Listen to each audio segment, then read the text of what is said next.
तो ये तो हो गई हमारी स्वैपिंग, लेकिन इसमें ही हम एक और चीज कर लेते हैं, एक और चीज इसमें ऐड कर लेते हैं। अब हम स्वैपिंग कर ही रहे हैं, तो हमने एक बी को ए में डाल दिया था, ए को बी में डाल दिया था। अब मैं ए, बी और सी ले लेती हूँ, 3 ले लेती हूँ। आप चाहो तो स्कैन भी करा सकते हो, ठीक है। और ए का बी को ए में डाल दूंगी, सी को बी में डाल दूंगी, और ए यहाँ पे सी को बी में और ए को सी में डाल दूंगी। इस तरह से वैल्यू को एक्सचेंज कर दूंगी। ये भी स्वैपिंग ही है। चलो एक्सचेंज करते हैं। एक और ले लेते हैं, सी। ए बी सी को अब की बार हम स्कैन कराएंगे, ना कि वैल्यूज को पहले ही एंटर कराएंगे। मैं इसे स्कैन कराऊंगी, ठीक है। और ए में जाएगा, एक्स ले लेते हैं, यानी कि स्टार एक्स में इसको ले लेते हैं वाई, और इसको ले लेते हैं एक स्टार जेड। तीन लेंगे ना, 3 पॉइंटर टाइप। और इसको कोई भी वैल्यू ले लेते हैं, जैसे कि एक एम्प्टी मेमोरी हमें चाहिए होगी जिसके थ्रू हम स्वैप कराएंगे, अपनी जो वैल्यूज को एक्सचेंज कराएंगे। तो मैं ले लेती हूँ ई मतलब एक्सचेंज कराएंगे, मैंने ई से मुझे याद रहेगा। मुझे क्या कराना है, यहाँ पे मुझे सिर्फ प्रिंट कराना है, result before swapping,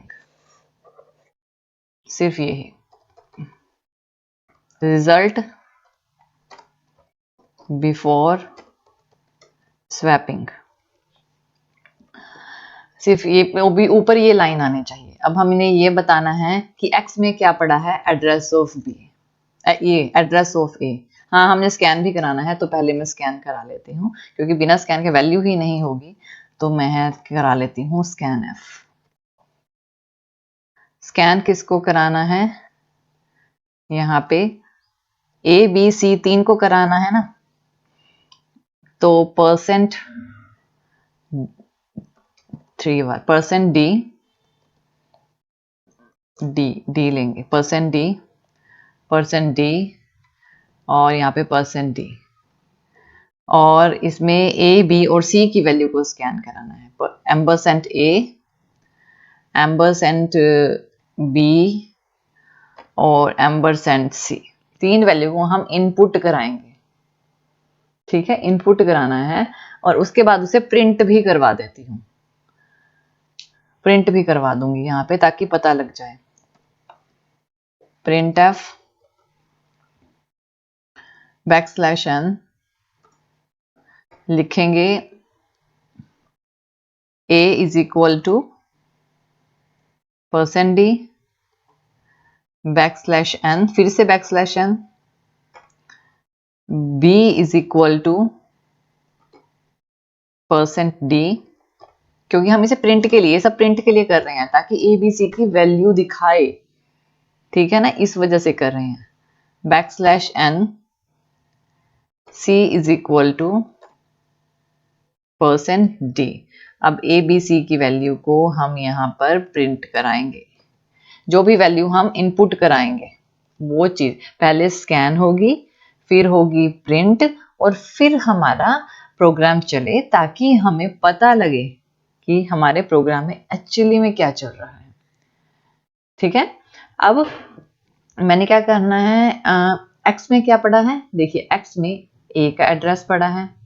next Y में क्या पड़ा है, वाई में बी का एड्रेस पड़ा है, तो यहाँ पे लिखूंगी y is equal to address of b, और z में c का एड्रेस पड़ा है, तो z is equal to address of c। पहले ये बताना तो पड़ेगा ना कि कौन से पॉइंटर टाइप में कौन सा एड्रेस पड़ा है, तो ये किया है। अब मैंने एम्प्टी एक सेपरेट मेमोरी बनाई थी ना, ई की अलग से मेमोरी बनाई थी ना। अब एक्सचेंज करने के लिए ओब्वियसली हमें एक मेमोरी की तो जरूरत पड़ेगी, अगर हमें डाटा को एक्सचेंज करना है। तो पहले स्टार एक्स को ई में डाल दो। स्टार एक्स का मतलब आपने ए को डाला है, ए के एड्रेस को ई में डाल दिया, तो स्टार एक्स को ई में डाल दिया। अब स्टार एक्स खाली हो गया ना, ठीक है ना, स्टार एक्स खाली हो गया है। अब आप ध्यान दीजिए, मैं आपको एक चीज बताती हूँ। आपने स्टार एक्स को पहले डाल दिया यहाँ से ई में, अगर ई में डाला तो ये खाली हो गया ना, तो इसका एड्रेस आप इसमें डाल सकते हो, और जब ये खाली हो जाएगा इसका इसमें डाल दो। अब ये खाली हो जाएगा, फिर एम्प्टी हो जाएगा, तो ई में जो पड़ा था उसको उसमें डाल दो, हो जाएगा सारा। बी का ए में चला जाएगा, यानी एक्स में, सिंपल सी। इसके थ्रू क्या होगा, बी की वैल्यू ए में होगी, सी की वैल्यू बी में होगी, ए की वैल्यू सी में होगी, ये होगा। चलिए देखते हैं, स्टार एक्स खाली हुआ, इसमें डालते हैं स्टार वाई को। यहां से स्टार वाई एम्प्टी हो गया, तो स्टार वाई में डाल दिया हमने स्टार जेड को, स्टार जेड को। अब स्टार जेड एम्प्टी हुआ, तो स्टार जेड में हम क्या डालेंगे, हमने ई को, क्योंकि ई में जो हमने एक्स्ट्रा मेमोरी ली थी वो मेमोरी फिर से एम्प्टी हो जाएगी, क्योंकि हमने वो ली ही इसीलिए थी। अब हमने क्या करना है, ए बी और सी को प्रिंट कराना है, value of a b and c print कराना है, ए बी सी परसेंट, एक और परसेंट, जितने को हम प्रिंट कराते हैं ना उतने ही परसेंट ए बी सी, तो ए बी सी को प्रिंट कराना है। यही हमने, और ये हमारा प्रोग्राम बनके रेडी है। अब मैं इसे क्या करती हूँ, अब मैं इसे रन कराती हूँ प्रोग्राम को।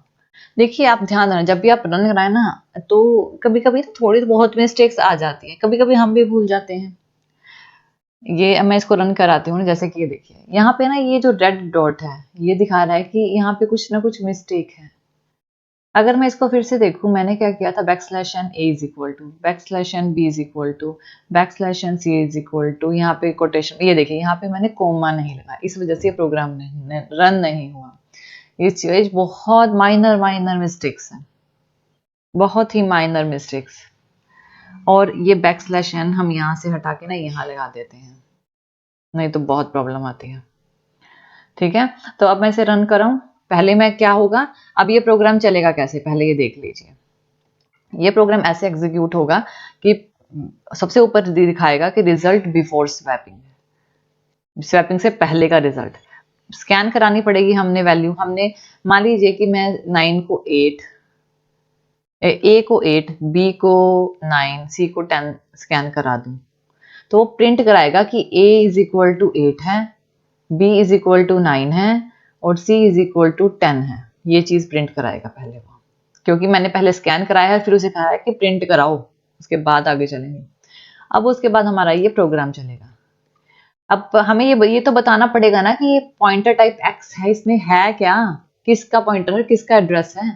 तो एक्स में ए का एड्रेस उसको बताया है, वाई में बी का एड्रेस है, जेड में सी का एड्रेस है। क्योंकि एड्रेस को कराना है तो हमारे प्रोग्राम को पता भी तो होना चाहिए कि कौन से पॉइंटर टाइप मेमोरी में कौन सा एड्रेस पड़ा है, तो ये बता दिया। अब हमने एम्प्टी फाइल ली है, एक्स जाएगा ई में, एक्स यानी कि ई में गया, एम्प्टी में गया है, ये एक एम्प्टी हो गया। अब वाई जाएगा एक्स में, अगर कोई चीज खाली ही नहीं होगी उसमें आप डालोगे क्या, कोई चीज खाली करनी पड़ती है ना, इस वजह से हमने एक एक्स्ट्रा फाइल ली है, एम्प्टी फाइल ले ली। तो फाइल मतलब फाइल नहीं, एक तरह से मेमोरी के साथ काम कर रहे हैं। अब y को हमने x में भेज दिया तो y खाली हुआ, फिर हमने z को y में भेज दिया, z खाली हो गया। अब z खाली हुआ है तो जो e में पड़ा था वो z में चला जाएगा, यही तो चलेगा। चलो अब इसे रन करके देखते हैं। रन करके मैं F9 प्रेस कर रही हूँ बिल्ड एंड रन के लिए। तो उसने कहा है कि रिजल्ट बिफोर स्वैपिंग, स्वैपिंग की स्पेलिंग यहाँ पे थोड़ी सी मिस्टेक हो गई, ठीक है। अब यहाँ पे क्या करना है कि इसको बिल्ड एंड रन करें, तो यहाँ पे पूरा रिजल्ट बिफोर स्वैपिंग। तो मुझे क्या करना है, मुझे यहाँ पे स्कैन करानी है। मैंने वही 8, 9, 10 तीन वैल्यू को स्कैन करा लिया, तो वो दिखाएगा कि a इज इक्वल टू 8 है, b इज इक्वल टू 9 है, c इज इक्वल टू 10 है, ठीक है ना, value of a b c. अब बाद में, अब देखिए नेक्स्ट में यहाँ पे उसने प्रिंट कराया, उसके बाद आगे चला, एग्जीक्यूशन हुई, एग्जीक्यूशन के बाद उसने जो लास्ट वाला प्रिंट करा है value of a b c. अब ए में 9 आ गया है, पहले ए में 8 था, बी में 9 था, अब ए में 9 आ गया, बी में 10 आ गया, बी में पहले 9 था अब बी में 10 है, और सी में 8 आ गया, सी में पहले 10 था अब 8 आ गया, तो ये वैल्यू एक्सचेंज हो गई। तो ये हो गया हमारा, ये ही होती है हमारी स्वैपिंग। इसको आप अलग अलग से भी कर सकते हो। कैसे? यहाँ पे \n लगाओ, ठीक है, a इज %d इसके साथ लगा देंगे, a यहाँ पे लगा देंगे हम \n %d, ठीक है, इस तरह से लगा देंगे। यहाँ पे लगा देंगे \n b is equal \n, यहाँ पे a इज इक्वल टू कर देते हैं b is equal to %d, और यहाँ पे भी \n किस लिए होता है? नेक्स्ट लाइन पे जाने के लिए। c is equal to %d, एक को यहाँ पे हटा देंगे, ठीक है, एक को यहाँ पे हटा देंगे। और अब इस प्रोग्राम को रन करके देखते हैं। ये \n इसको अलग लाइन में ले जाएगा, ठीक है, ये इसको अलग लाइन में एंटर कराएगा और अलग अलग वैल्यूज को रिप्रेजेंट करेगा। अब मैं इसे बिल्ड एंड रन करती हूँ, तो देखिए इसने पूछा है कि 3 वैल्यूज को पहले स्कैन कराना है, वही करा देती हूँ। 8, 9 और 10, 3 वैल्यू को स्कैन कराएगा। अब वो ABC की वैल्यू बताई हो उसने, A क्या है? 8, 9, 10, पहले स्वैपिंग से पहले की। फिर वैल्यू ऑफ जो हमने बाद में, A में 9 चला गया, B में 10 चला गया और C में 8 आ गया। तो यही है हमारे पास, एक्सचेंज हो गई वैल्यूज। तो ये है हमारे पास एक्सचेंज ऑफ वैल्यू या फिर वैल्यू ऑफ स्वैपिंग का।